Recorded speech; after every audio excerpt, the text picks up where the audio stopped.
Tu penses vraiment que je t'aime? Murmura Joséphine, assise au salon.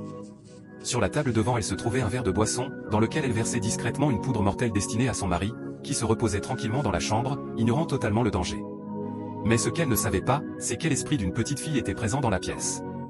Invisible, la fillette observait chaque geste. À chaque fois que Joséphine tentait de verser le poison dans le verre, la petite interceptait mystérieusement la poudre, la récupérant dans ses mains sans que la femme ne s'en aperçoive. Au même moment, l'amant de Joséphine était caché derrière le rideau, observant la scène avec impatience. Mais tout, n'en laisse pas une goutte, chuchota Théil pour l'encourager. Joséphine obéissait, persuadée que le verre devenait de plus en plus mortel.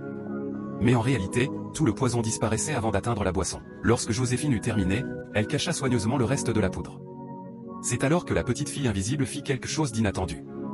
Elle versa discrètement tout le poison qu'elle avait récupéré, dans le verre destiné à Joséphine elle-même. Puis elle mélangea lentement, avant de disparaître comme si elle n'avait jamais été là. Ignorant tout cela, Joséphine mélangea encore la boisson de son mari, convaincue d'avoir parfaitement réussi son plan. Quelques instants plus tard, elle l'appela.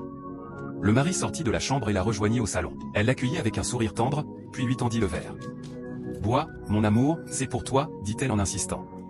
Mais elle ignorait que le destin venait de changer de direction. L'homme prit le verre, prêt à boire.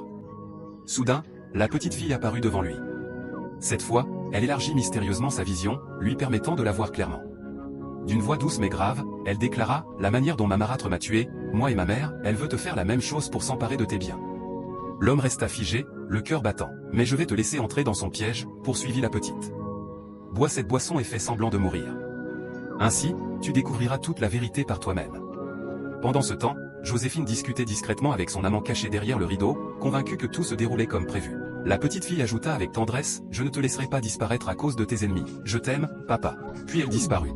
L'homme reprit ses esprits, affichant un faux sourire. Joséphine s'approcha, caressa doucement son visage pour l'encourager à boire. Profitant de ce moment, elle demanda avec un air innocent « Mon cœur, le terrain que tu voulais acheter dans l'autre zone, tu as déjà fait les démarches? Les papiers sont prêts ?» L'homme répondit avec enthousiasme, tout en buvant lentement. Plus tard, le mari commença à jouer la comédie. Il porta ses mains à l'abdomen et à la gorge, comme s'il suffoquait. Mais au lieu de l'aider, Joséphine le fit s'allonger sur le divan et murmura froidement « Bon voyage. » Arrivé là-bas, salut mes ancêtres et mes parents. L'homme resta immobile, faisant semblant de ne plus respirer. Convaincue de sa mort, Joséphine et son amant éclatèrent de joie. Ils commencèrent à célébrer. L'amant déclara avec arrogance « Maintenant, je vais te donner l'amour qu'il ne t'a jamais donné. On va profiter de cette maison pour laquelle il a tant souffert. » Les deux continuèrent de fêter, allant même jusqu'à partager la boisson de Joséphine, celle qui contenait le poison. Quelle terrible erreur, alors qu'ils s'apprêtaient à monter dans la chambre, une voix puissante retentit derrière eux, « Arrêtez-vous. » Ils se retournèrent brusquement, tremblants.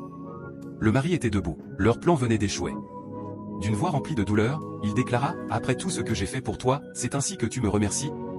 Il continua, bouleversé, « Je n'aurais jamais imaginé que c'était toi qui avais tué la mère de ma fille, et ma fille elle-même, par simple jalousie. » Joséphine resta sans voix.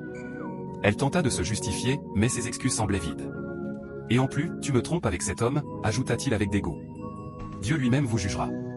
Prenez vos affaires et quittez ma maison. » À cet instant, le poison commença à agir. Joséphine et son amant ressentirent de violentes douleurs à l'abdomen. Leur plan venait de se retourner contre eux. Ils tombèrent presque à genoux, souffrant terriblement.